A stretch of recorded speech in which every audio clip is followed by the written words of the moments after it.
The words por and para have a special problem for us because they both translate as for in a lot of cases. The only trouble is in English we use the word for in lots and lots of different ways.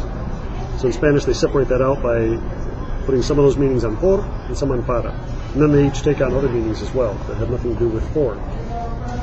Uses of por. You got 1, 2, 3, 4, 5, 6. Got 6 in this particular group on page 228. 228. It's used to express motion or approximate location. Luis salió por la ventana. He went out through the window. Enrique va por la calle Juárez. Enrique is walking down the street. Gustavo pasó por el hotel. Gustavo passed by the hotel. The second one, cause or motive of an action. It's like saying because of, on account of, or on behalf of. Llegamos tarde por la lluvia. We got there late because of the rain. You don't need to say por qué de, like a lot of Americans try to do. Not appropriate in this context. It's por la lluvia, because of the rain. Lo hago por ellos. I do it for them. Means, manner, unit of measure. So like for, by, per. Siempre viajamos por tren. We always travel by train. Van a 100 kilómetros por hora. They're going 100 kilometers per hour. In exchange for. This is the big one with por. Lots and lots and lots of the meanings have to do with in exchange for. Something being exchanged for something else. If you got that going on, it's por. Te doy $50 por esa cámara. I'll give you $50 for that camera. Period of time during which an action takes place, like saying the words during, in, or for. In this case, the examples are, ella trabaja por la mañana, she works in the morning. Va a estar aquí por 2 meses, he's going to be here for 2 months. In search of or for, voy a venir por ti a las 7. I'm coming for you at 7 o'clock. And the interview of a classmate, you can ask the following questions. Let's see, here's the questions 1 through 8. I'll just translate them for you and give you an idea of how to answer them. 1. ¿Tienes una clase por la mañana? Do you have a class in the morning? ¿Y por la noche? And at night? You could say, sí. Tengo 3 clases por la mañana. I have 3 classes in the morning. Y tengo 2 clases por la noche. And I have 2 classes at night. 2. Antes de ir a clase, ¿vas por tus amigos? Before going to class, do you go for your friends? In other words, do you go to get them? Do you go to pick them up? ¿Alguien viene por ti? Does someone come for you?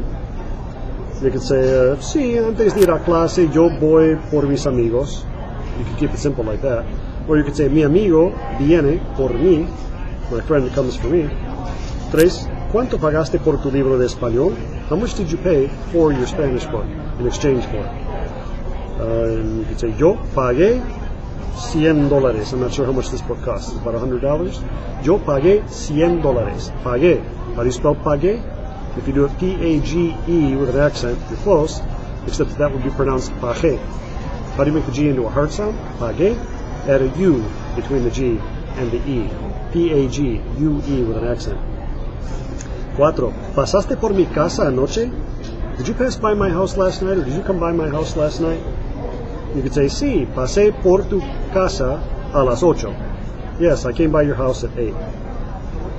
5. Si tú pierdes la llave de tu casa, if you lose the key to your house, or of your house, ¿entras por la ventana? Do you get in through the window? You could say, sí, si yo pierdo, if I lose la llave de mi casa, key to my house, si yo pierdo la llave de mi casa, yo entro por la ventana. I go in through the window. 6. ¿Tus padres hacen mucho por ti? Do your parents do a lot for you? Sí, mis padres hacen mucho por mí. My parents do a lot for me. 7. ¿Tú les escribes a tus padres? Do you write to your parents? The les means to them. And then we have to clarify what the les refers to by putting in a tus padres. ¿Tú les escribes a tus padres? ¿O prefieres llamarlos por teléfono? Or do you prefer to call them by phone?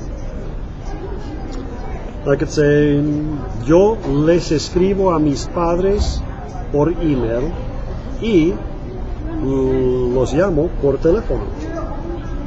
Do both things. Or you could say, no me gusta llamarlos por teléfono y prefiero escribirles. 8. ¿Prefieres viajar por tren o por avión? Do you prefer to travel by train or by plane? ¿Y por qué?